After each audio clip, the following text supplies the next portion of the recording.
Estamos de volta com O Livre, que nesta noite entrevista o secretário de Segurança Pública de Mato Grosso, Roger Jarbas. Secretário, eu vou retomar a pergunta do Bruno por outro ângulo. Sim. O governador Pedro Taques apoiou, como você lembrou, integralmente o plano anunciado pelo governo. Sim. O presidente Michel Temer, depois de ter qualificado de acidente, o que não foi um acidente, mas um massacre, né, provocado por uma guerra entre gangues em Manaus, parece que finalmente deixou a ficha cair, percebeu que é um problema nacional.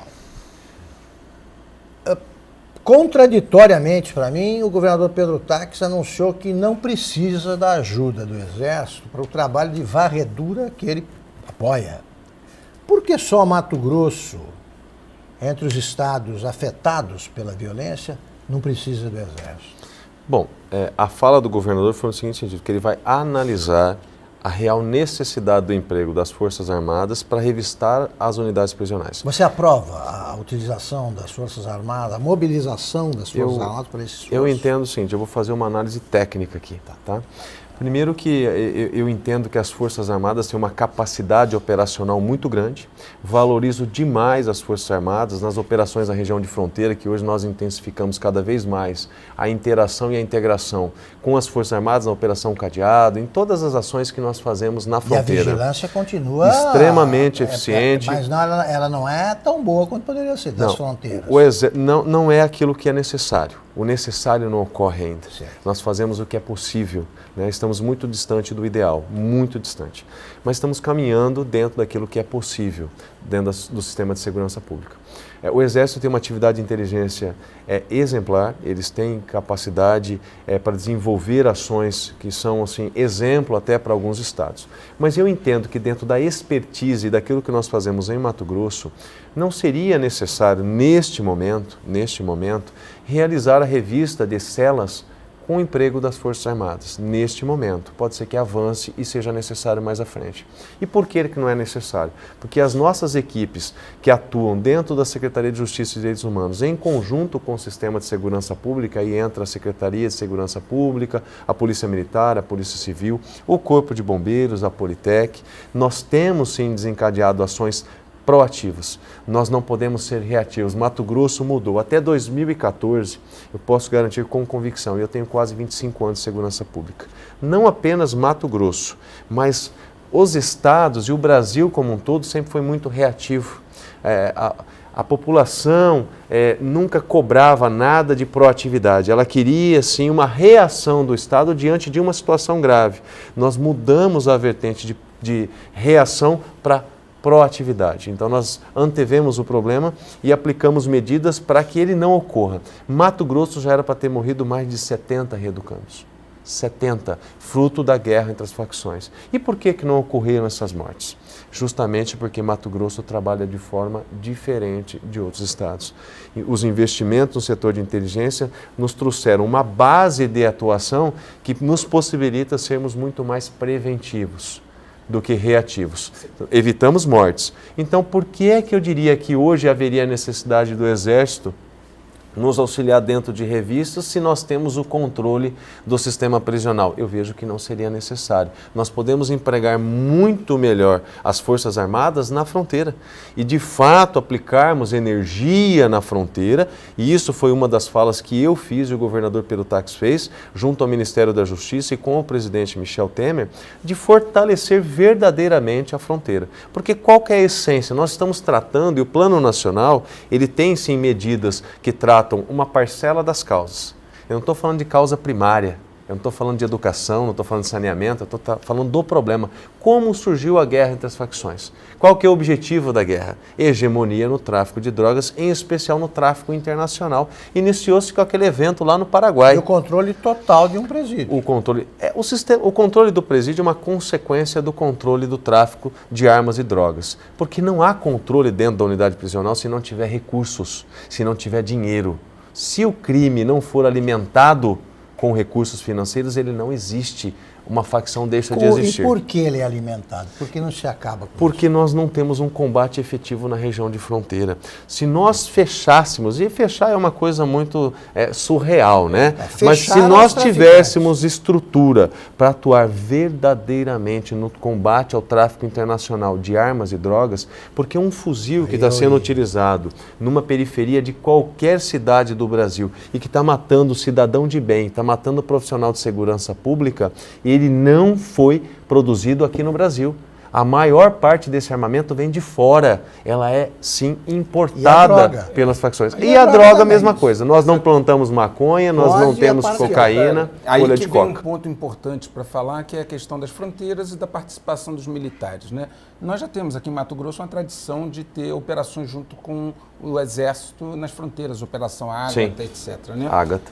E a gente percebe no governo Temer uma vontade de puxar as Forças Armadas para o cumprimento da GLO, né? Garantia da Lei e da Ordem. Claro. Foi editada agora em dezembro a medida provisória 755, que permite aos militares, inclusive aos temporários, né, que foram para a inatividade há menos de 5 anos, ingressar na Força Nacional. Sim. Então, quer dizer, você está trazendo os militares para dentro da Força Nacional. Força Nacional de Fuzileiros Navais. Isso. A Força Nacional, exatamente. Né? Os aposentados também, tá? Exatamente. Depois vamos tratar disso para ver se existe. E mesmo o ministro da Defesa tinha considerado que a participação das Forças Armadas na varredura dos presídios, eles não teriam contato com os presos.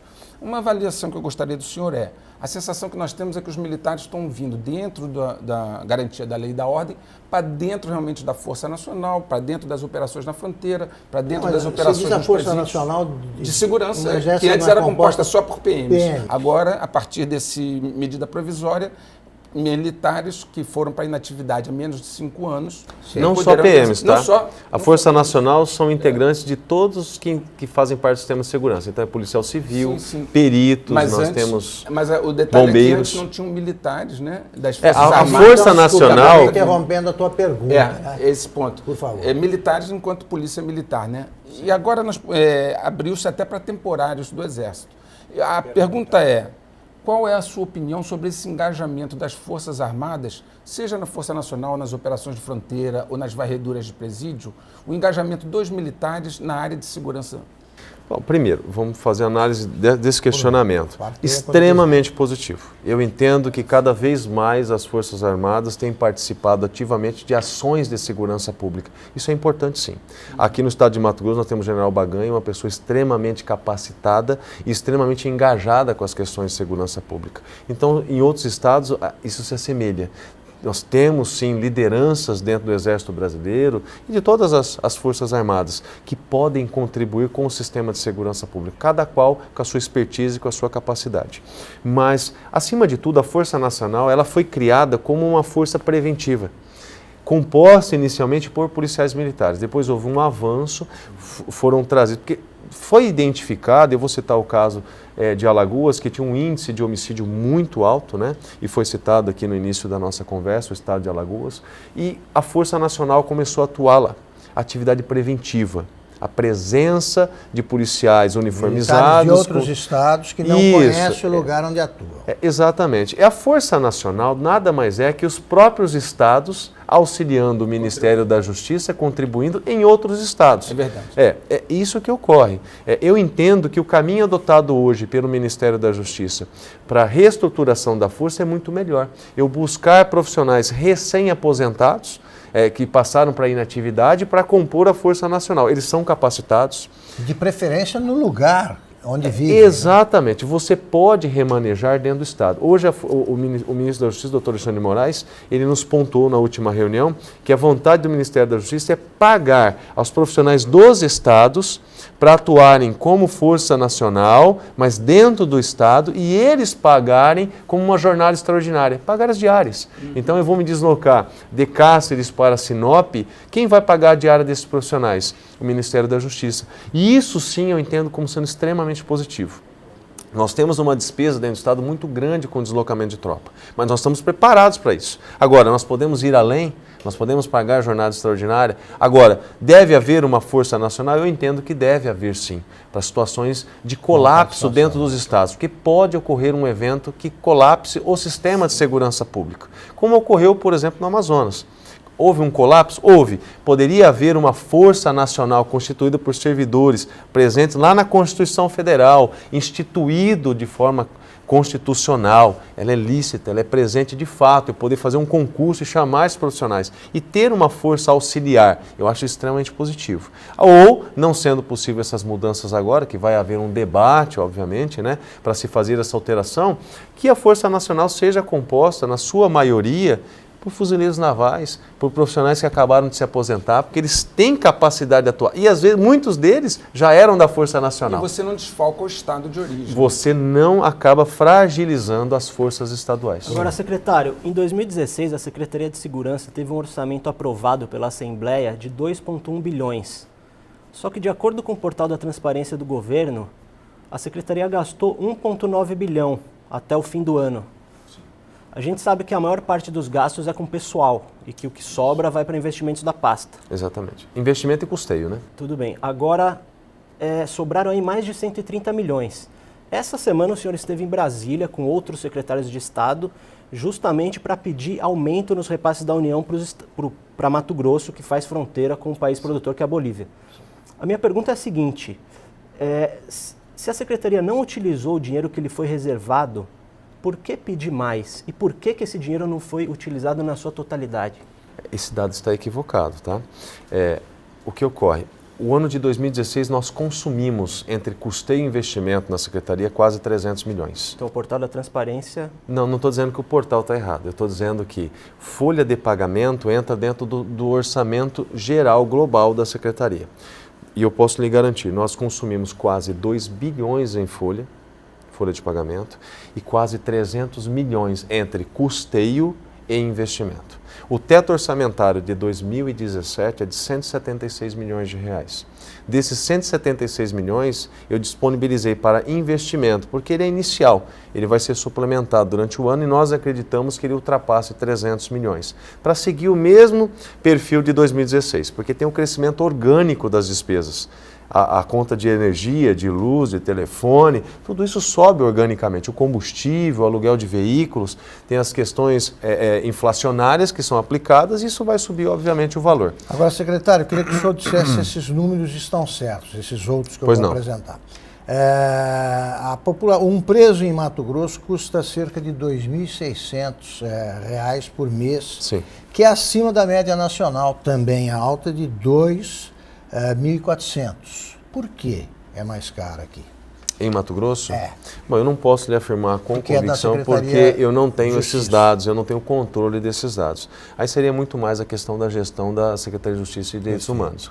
O que eu posso dizer é o seguinte, aqui nós temos muitos deslocamentos, é um estado continental. Então, a despesa que um reeducando gera ao Estado, eu não estou qualificando apenas alimentação e construção de unidade e manutenção de unidade. Eu tenho deslocamentos. Aliás, por que o senhor chama de reeducando o preso? O senhor acha que a cadeia reeduca? Olha, esse é o termo previsto na Lei de Execuções Penais. Eu utilizo a terminologia legal, né? Dizer que o sistema prisional recupera ou não alguém, isso é muito relativo, porque muitos são recuperados, às vezes não por fruto daquilo que é executado lá dentro, mas por outros fatores. E alguns jamais serão recuperados.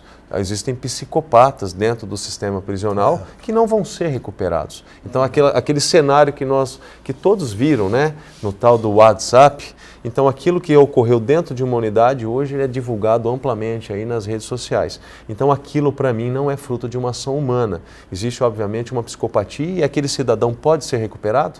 Quem retira o coração de uma pessoa, quem arranca a cabeça fora, ele não tem condição de ser recuperado. Então o sistema tem que ter condições de manter ele afastado dos outros, porque ele gera uma liderança negativa dentro do sistema. E ele vai fazer com que outros imitem ou repliquem o comportamento agressivo dele dentro do sistema. Eu gostaria de abordar um tema, porque o nosso Estado ele tem a maior parte da sua economia baseada no agronegócio. E nós temos visto veiculado alguns anúncios, né, dizendo que a preocupação da Secretaria de Segurança com roubos e furtos em propriedades rurais. Então parece que os bandidos, os criminosos descobriram que roubar fazendas é lucrativo. né? E também está sendo veiculado que isso está sendo vigiado por uma questão espaço aéreo, né? Através de drones. O que está sendo feito para evitar o roubo nas fazendas? Última resposta do bloco, secretário. Sim, eu vou dizer o seguinte, eu vou replicar aqui uma fala do governador Pedro Taques. Nenhum mato-grossense vai ficar para trás, né? Pode ficar para trás. Nós temos que chegar a todos em Mato Grosso. Então nós trabalhamos com comunidades. As comunidades empresariais, as comunidades rurais, as comunidades do transporte, a comunidade comercial. Então nós temos que agregar todas as comunidades. Porque se nós não agregarmos dentro desse processo, desse sistema de segurança pública, nunca nós vamos obter sucesso. Não significa que a segurança pública está dedicada a isso. Não há exclusividade, mas a criação de um conjunto de medidas que a gente cria uma rede de inteligência, uma rede operacional. Vou citar como exemplo, não apenas a Acrimate, a ProSoja estão vinculados nesse processo, a FAMATO também, mas nós colocamos dentro desse processo o Sindimate, por exemplo.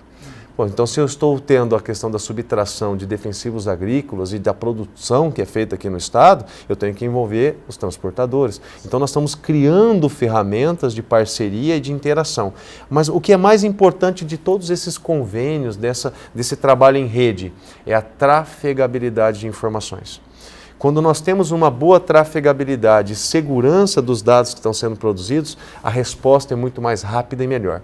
Então é isso que nós estamos fazendo, envolvendo todos nesse processo e criando como um exemplo só de melhoria, o que a gente chama de cerca eletrônica.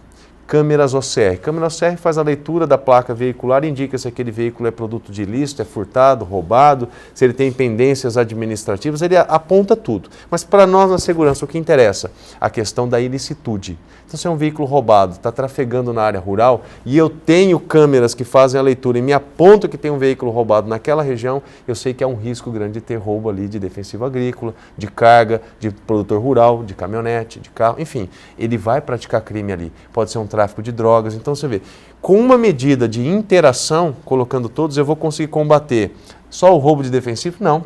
Eu vou combater o tráfico de drogas, o tráfico de armas. Roubo de gado. Roubo de gado, que é muito importante também. É uma rede. Vai ser um desafio enorme. Disso trataremos daqui a pouco. No próximo bloco.